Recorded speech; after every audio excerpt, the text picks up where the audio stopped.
Hi everyone, welcome back to my channel. My name's Alex and I'm a 35-year-old woman who lives in the southwest of England. I live with my partner and my 2 cats. On my channel I share everything finance, so that is trying to save money, trying to make a bit more money and trying to make the money that you do have work for you. So I have got a stocks and shares ISA which I share monthly updates on with you. I do talk about pensions and how I'm building those up to hopefully one day retire. My plan is to hopefully retire a little earlier. My partner is 10 years older than me, so I would like to retire around the same time as him. So that for me would be at the age of 57. So if that's something that sounds like it would interest you, please stick around and we'll get into the video. So before I forget, I did also want to say thank you to those that did like and subscribe, especially on my last video. I've had quite an influx of subscribers, so thank you so much for being here. And in some ways I can't believe that so many of you have joined me. I've never been like a big loud bubbly person. I just wanted to share my financial knowledge. I'm not a financial advisor in any shape or form, but I did get myself into a bit of a pickle with debt back in my 20s. I've mentioned it before. I don't have any figures to share with you. I might be able to dig them out maybe from a credit report. That might take some time, but I could probably share in the future with you how much I did pay down and how I did it. But throughout, basically what's brought me here is through that debt payoff journey, rather than, people of my age, a lot of us do, and I am still guilty of it, I'm not saying that I don't, sit and scroll either TikTok, Instagram, Facebook, you name it. And I try to make use of that time. If I'm scrolling, I will scroll, and it's going to sound so boring, but I scroll finance Facebook pages. I will read Martin Lewis's weekly email, like it's my weekly news. And for a while that sort of information wasn't out there a lot. It was mostly Martin Lewis in the UK used to do still does his weekly email where he'll share tips. He'll share like this bank switch is paying money, or this one's got a good saving on it, anything about that. And so I just would absorb that and put it to use in my daily life. And I kind of wish I could be a bit more like Martin Lewis. I wish I'd done some more financial education, because I really enjoy it. I really do enjoy finding all these different things to help save money and make money. So that's sort of what led me to make this YouTube channel, and it does surprise me that I have started to build up subscribers. So thank you so much for those that have joined me. One thing that I should mention is that I found, and I want to share it with you, is on Top Cashback. So if anyone isn't familiar with it, Top Cashback is an app or a website that you can go on. You join the site or the app, put your details in, and every time you go shopping you can search for the retailer and it will give you a kickback. So say for example, if you were doing some Tesco shopping, your grocery shopping, you'd search up your grocery store, so it's got the likes of Tesco, Sainsbury's, etc. on there, search them up, and it'll give you a percentage back if you go via their link to do your shopping. There's all sorts of terms and conditions around it. You need to look at that to make sure that you do meet the terms and conditions. And there's another site called Quidco that I should mention, because when I was in my financial debt payoff journey, that was my big one, but Top Cashback seems to have overtaken them on the percentage that they'll pay out. But I do still use Quidco, like I've used it recently, because Top Cashback doesn't have all the retailers, and sometimes it's worth checking on Quidco to see if they've got it. So Top Cashback doesn't have Moonpig, Quidco does, so that's the only retailer I've bought from this year through Quidco.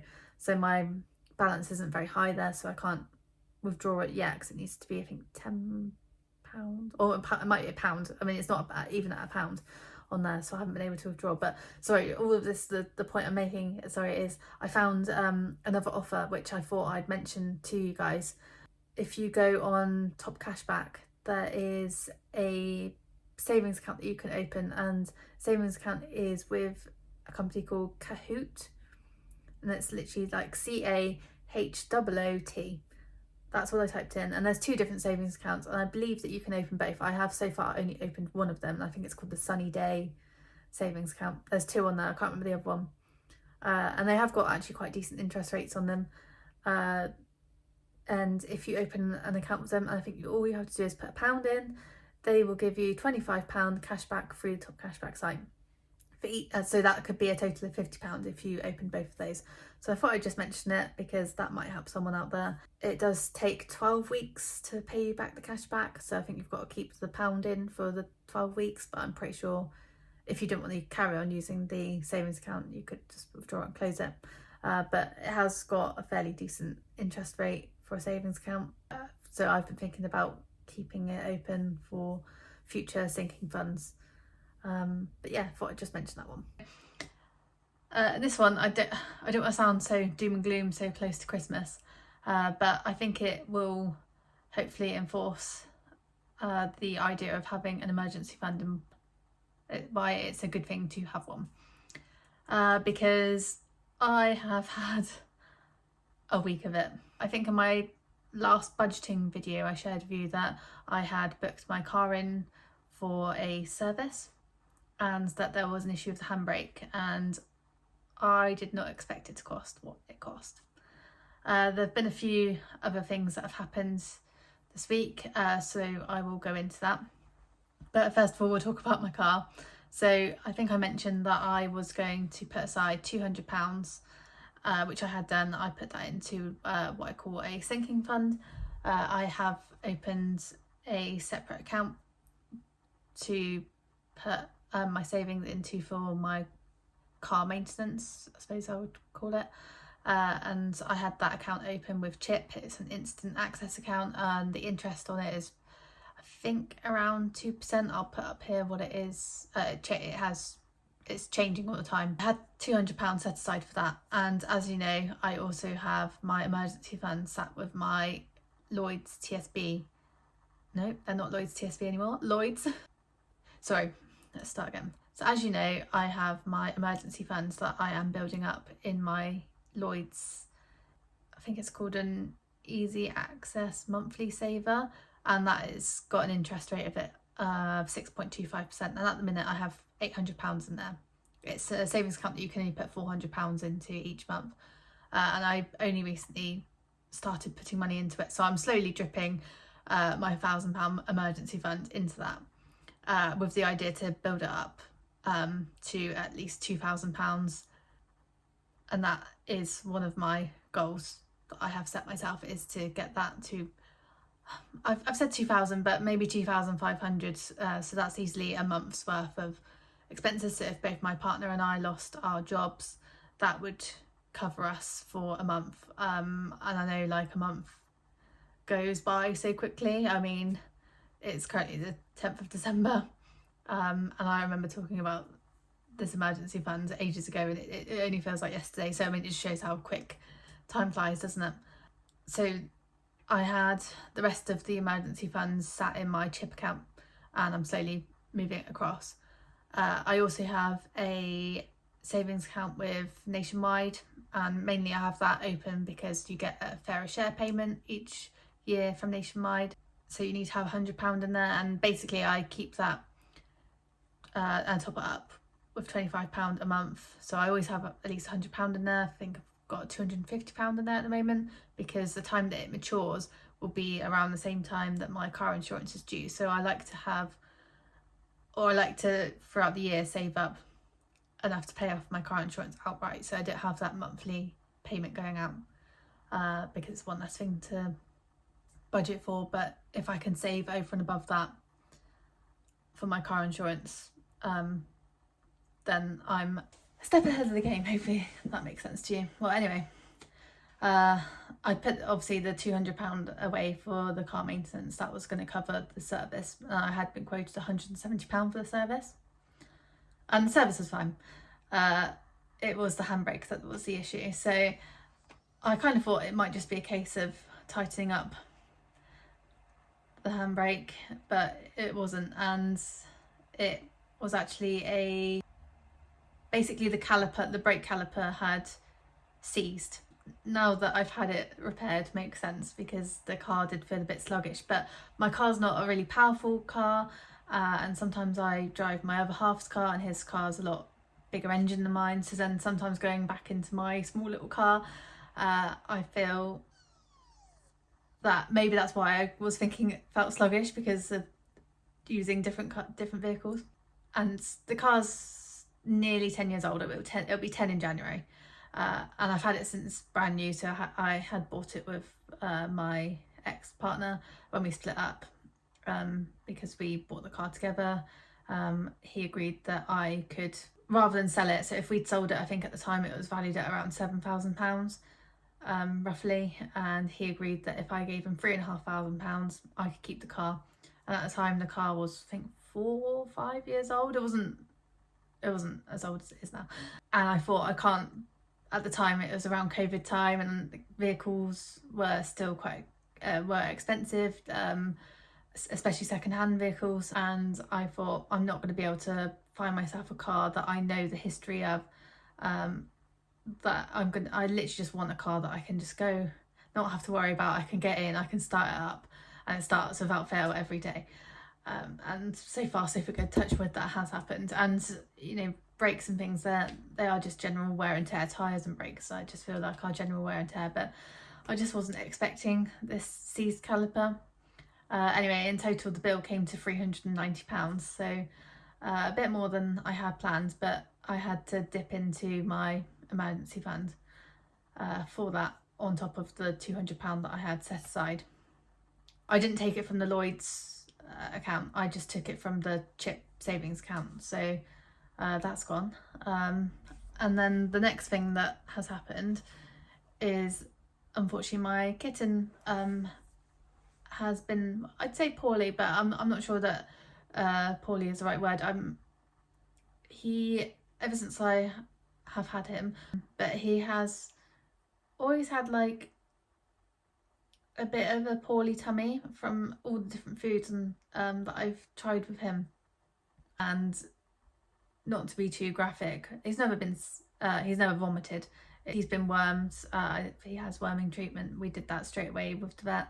And I did mention at the time about his tummy issues, and because he is an indoor cat, I say indoor, he goes out in my garden and he's never hunted anything.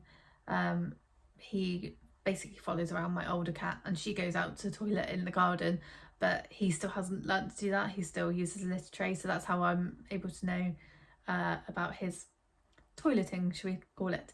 And I've tried him on different food. I've tried him on like a low grain food, or I think it might be grain free, in fact. Applause food is the brand. I'm pretty sure it says grain free on the packet. So I thought, oh, maybe he's got like a gluten allergy, because that can be known. Taking him to the vets, this is the second time he's now been, and the consultations for vets aren't cheap. It's £90 a time, and whilst I do have insurance for him, my excess is £175. So I think the vet fees that I've paid out so far, total throughout the whole time that I've had him, come to £180. At the moment it's not worth claiming on. If he has to go for anything more, obviously it will go above the excess and be worth putting a claim in, but right now for £5 it's not worth it. Basically took him to the vet, she checked him over, all fine, like stomach wise. She just said we've just got to keep trying him on a different food. So she's now given me a special Royal Canin gastro food, and I am a bit worried. I probably need to ring them up and check. They gave me the food, which I took with me. I paid the £90 fee, and I said to her, the receptionist, I said it's for the food as well, and I have a feeling like they haven't charged me for the food, so I don't know if I owe anything else. So obviously that was expensive, and the vet did recommend taking a stool sample. She sent me away with like a sample kit, and this was on a Thursday, and they said basically the lab tests go off on a Monday night, so she said don't start taking the samples till Saturday, and I needed to get 3 days worth, so it would have been Saturday, Sunday, Monday daytime, take the sample in for Monday evening. And then she rang me on the Friday and said, actually, I've talked to another colleague, and this sampling kit would have cost £170. I mean, I've still got it in the cupboard just in case we want to do it down the road. But she basically said she spoke to a colleague and she felt that it probably wasn't worth doing that yet. I mean, it's quite expensive, £170 for the sampling kit to go off to the lab, because she said sometimes it can come back with skewed results. So she just wants me to keep trying with this food, and thankfully so far so good. I haven't looked up how much it's going to cost to buy another bag of it. I'm hoping it's not £90. I have bought Royal Canin before, and I have a feeling it's around the £30 mark for, I think it's a 2 kilogram bag, might be a bigger bag, 4 kilograms, sorry. It's hard to put on camera how big. Yeah, it's a fair size, so I think it will last him hopefully the month. But obviously I've still got all this other food which my older cat will eat, but if I put that down he's going to eat it too, so I think I might keep hold of it for now. There is a cat sanctuary, cat rescue lady in my old town that, oh my god, she does such great work. She will literally go out to anyone that's found an injured cat that hasn't got a microchip, and she'll sort them out. She'll take them to the vet. They do so much work with feral cats where they'll trap, neuter, and release. And the kittens, they usually find either like a farm for them to live on, because some feral cats can't be homed in houses, or she'll find, if they can be rehomed, then she will find them homes. And this lady has a full-time job, but she's basically turned her house into like a cattery. Yeah, it's brilliant. And she will take opened food, which has been good because I have donated quite a bit to her, where I've tried so many different foods for the kitten, and she gets a lot of kittens, so, and she's always asking for food, either through Amazon or donations. So I am thankful for that, because it means it doesn't go to waste at least. I know it's expensive for my pocket, but at least it's going to good use. So yeah, all of that to say, just obviously you can see the need for an emergency fund, and I haven't been able to put any money into my stocks and shares ISA this month. I might do later down the line. Like I said, previously my partner is self-employed. He gets paid weekly, so whilst I'm monthly paid from both my jobs, he is weekly paid, so all the bills are covered through my salary, and then what he gives me I either save, invest, or it's spent on little treats for us, whether that's going out for a meal or something. No update on his job. There's been some applications gone in. Still don't know where we're at with that. We're almost certain that we're not going to be going away for Christmas this year. Going to need the money if he doesn't get another job, and we haven't quite saved enough to go away anyway. So, and at the moment we've got a young kitten and an older cat, and they are starting to get along, but still separate them in the evening and nighttime when the kitten is going through his zoomy phase. Do separate them because he gets a bit too much for my older cat. I don't think that's fair to have so we usually have my other half's dad. He'll stay over our house and look after the pets if we go away. Don't think it's fair on him to do that. Like, I sort of have like a bit of a routine with the cats that works, but I wouldn't expect someone else to take that on. I've had those emergencies so close to Christmas, and then don't forget I've got my MOT coming up in February, so I haven't really got much time to save for that. I do have a small advisory. There's some pitted marks on the brake disc, but it said don't need to worry about changing that. It is the brake pads that are going to need changing. So I've got another, they think, 3,000 to 4,000 miles on the brake pads. I'm not going to do that many miles between now and February, but while it's in the garage, I may as well get the brake pads done. Now, the brake pads aren't going to be a massive expense, but it's still going to be more than the £50 MOT. I need to ask the garage how much it's going to cost, so that I can get prepared for that. So yeah, no hair straighteners for me, and not that, you know, this is such a first world problem. Obviously my hair straighteners aren't working well, and I got bought ages ago a Dyson Airwrap, and I mostly used the hairdryer and tried to curl my hair with it today, and it started to, I don't know if it needs a filter change or something, but it started to switch itself off because it's getting too hot, so I'll need to get my other half to have a look at that for me. But I mean, such were first world problems that my Dyson Airwrap's not working on top of that.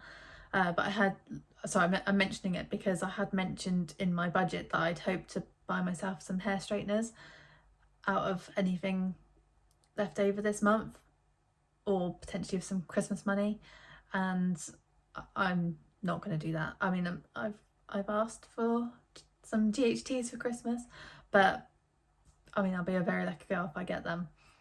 But I'm not expecting them. I've said to my other half, well, you know, as long as, and we both agree, as long as we get to spend time together, that's the main thing for us. We're going over to family for Christmas Day, so we don't have to worry about cooking. And I think I mentioned before, we only buy like experiences, not things for people, for gifts. So I, like, for my mum and my gran, they'll love like a trip to the garden centre and having a meal at the garden centre. There's a particularly nice one with, at the minute it is decorated really nicely for Christmas, and they have like a nice cafe, but they do on a Sunday they'll do like a roast dinner. They'll do like proper hot food. You can get like a proper meal there. It's not just like sandwiches and jack of potatoes, it is like a proper meal, and you can have like afternoon teas and things like that. So I know they'll be happy with that. And I know I'm not seeing my mum until after Christmas, like it's the period between Christmas and New Year's when I'm seeing my mum. So I owe her, because I owe her something, because I haven't done anything for her birthday. So hopefully they'll let me pay for that. Oh, some actual positive news I should mention is getting a pay rise. So my salary is going up from 33,000 to 35,000, and it is, the increase is being backdated from June. I don't know what that looks like yet. I haven't worked it out. But there is a backdated payment coming. Obviously it's going to be taxed and things like that, so I mean, I'm happy to share that with you when I know. But some good news, so it's not all doom and gloom. But I should also mention that I do a small amount of cash stuffing, and I sold some things on Facebook Marketplace. So we had a Dyson baby hoover that we weren't using. My other half had it when he was self-employed, and for going into customers' houses, and obviously if you're like drilling into walls and things like that, there's going to be a little bit of mess. So he basically just bought it off Facebook Marketplace as well. I think he bought it for £20. He bought it ages ago and hasn't used it for well over a year. So he said, let's put it on Facebook Marketplace, and it got picked up the other night, sold it for £15. That's the thing with Facebook Marketplace, isn't it? Like, we had so many messages about it and no one ever turns up. You give out your address and you just think, oh my god, what? Who's going to turn up? Yeah, so it's gone. So I have that stuff, and I did mention to Sharon at Living on a Low Income UK, she made some pigs and blankets using like proper big sausages and bacon, and I mentioned to Sharon in her comment section that I'd be making those with the youth club children. So if you're not familiar, I have a part-time job working with a youth club during the week, and the lady that I usually work with wasn't there this week, so I was going to be in charge. So that's another positive, that I'll have a slight increase for being in charge for that particular evening. I think I'm usually paid £14 an hour, and I think it's £16 an hour. I haven't done the leadership role since our wages went up, so I can't remember the hourly rate. But yeah, so I said to Sharon that I'd make those with the children. So I did ask her, how long do you cook them for, because I wanted to be sure. She said half an hour, and our oven, we have got an oven, and in the youth club, in the youth centre, we've got like a kitchen area. It's quite a big kitchen actually. It's got everything. We've got a dishwasher, fridge, a small little fridge, we've got a tabletop freezer, an oven, hob, microwave, kettle, and a lot of it has been donated. We're very lucky. So I bought these sausages and bacon, and I bought a stuffing mix, some cranberry sauce, some butter and some bread, so I thought the children could make sandwiches out of their sauce. They could make pigs and blankets sandwiches, which they did enjoy, and I will put a picture up here of what we made. And one of the children said that they'd seen a video on TikTok of a giant pig and blanket, so one of the children I did let them do it. They skinned the sausages, combined them together. You'll probably see in one of the pictures that there is a bit of flour around, basically because it got quite sticky. They put a bit of flour on their hands and rolled the sauce, like, so it became like a big sausage. Wrapped that in I think it was 3 rashers and bacon that one took, so 3 sausages, 3 rashers of bacon, and it was just one giant one, and then they were able to chop it up, and they did enjoy that because it was obviously like a TikTok fad that they'd seen. So yeah, something different for them, and they enjoyed it. So thank you to Sharon for sharing that. Because I bought the ingredients using my card, I have some cash back from the youth club for that, because I took out the petty cash. So you will see my cash stuffing at the end of this video. So as I said at the beginning, here's my cash stuffing. So I've got £25 in notes, which will be going into my cube, and then I've got £3 and pound coins. I've got 80p and 20p coin, and a 50p and a 5p. So what's that? So £4.35 and change. So first of all, we will do the cash. So let me get the right challenges. So if you remember, we've got this £100 challenge, which is in £5. So let me get my green pen. So we've got enough on these. Strike off.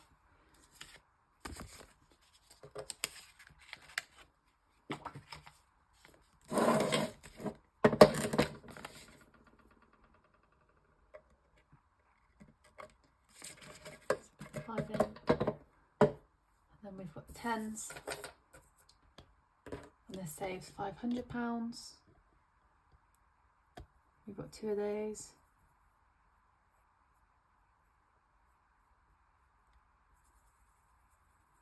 I'm thinking about my change tin, which I'll stuff in a second. I'm thinking I might smash it open for the new year. Well, not smash it open, the lid lifts off.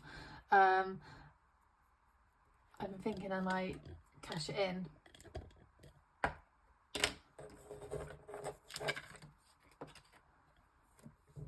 So cash it in and use the money to pay off some of my debt. So it's £20 in there. And I probably should do it with cash. You're probably screaming at me now to do it. But it's one of these cubes where you'd have to smash it. I don't want to smash it. So no one else get like that. So we'll do the change now. Just make some space. I'll pull that into view in a second. We'll mark this off first. Hopefully you can see it.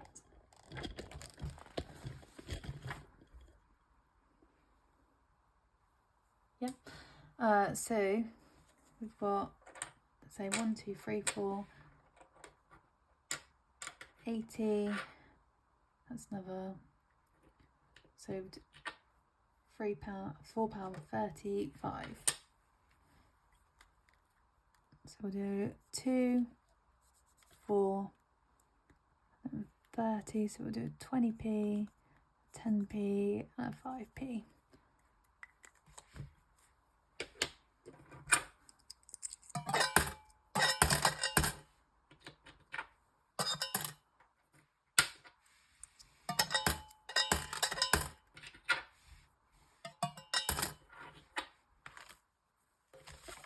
Oh, I haven't been putting the pennies in.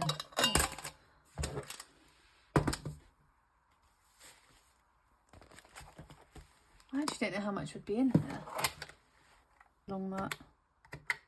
2, 4, 6, 8, 10, 12. So that's 40, then 2, 4, 6, 8, 10, 12, 4, plus 14.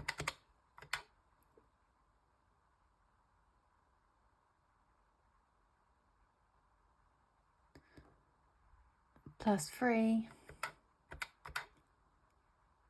Plus 150. Plus a pound and the 20p's. Plus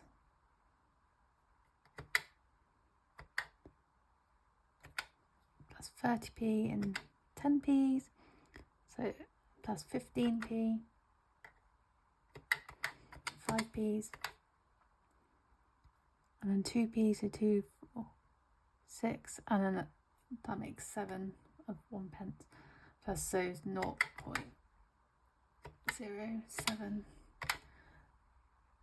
Why has that done that? What's going on with this calculator?